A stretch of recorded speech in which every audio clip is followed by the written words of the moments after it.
members. I will support my fellow members.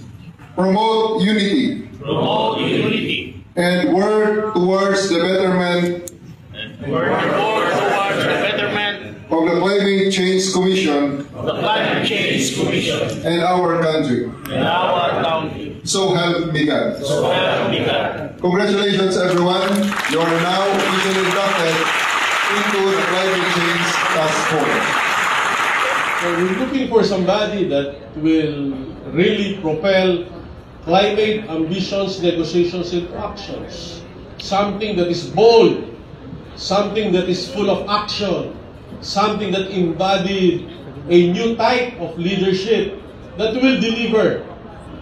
That is why we need somebody that will be inspiring us, delivering something impossible. General Nick De La Torre. The special greetings I give to the members, newly inducted members of the Climate Change Task Force. Palakpakan po natin ating mga sarili. I've been an advocate not only of climate change, but national security as well. First and foremost, national security.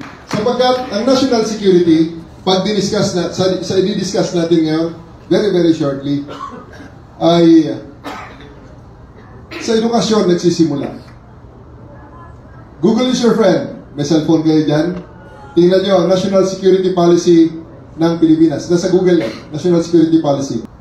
Ang definition ng national security dyan, makikita nyo, national security is defined as a state or condition wherein the people's well-being, ways of life, our welfare, our government and institutions, our beliefs, values, and basically the whole of the Filipino community are protected and enhanced. Yan yung definition dyan. Walang gera-gera sa national security, ha? Napakaliit na portion yung gera-gera dyan. Because we will understand that the war is basically in us. Gaya ng kanina sinabi ni Commissioner Albert, ang problema ay nasa atin, kaya ang solusyon ay tayo rin. Matingnan nyo ngayon, pag titingnan natin ngayon, para ma-explain ang national security na yan, merong 7 elemento. 7 elements. Number 1 is moral and spiritual consensus, cultural cohesiveness, economic solidarity, socio-political stability, panlima, environmental protection.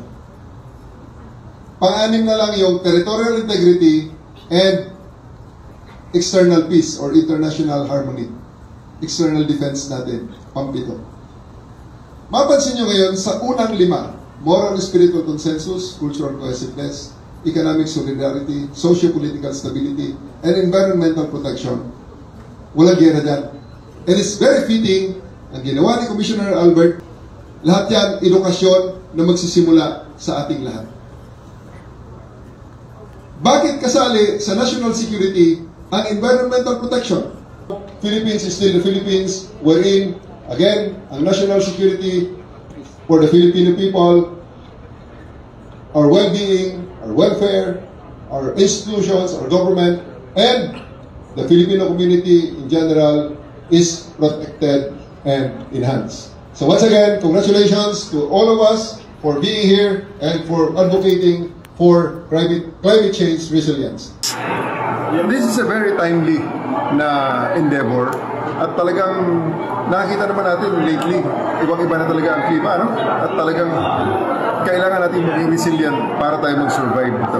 Kailangan matutunan natin kung paano mag-adjust, paano mag-adapt, paano ma-mitigate, at paano ma-prevent siyempre ang epekto ng climate change. Hindi natin maiwasan yan.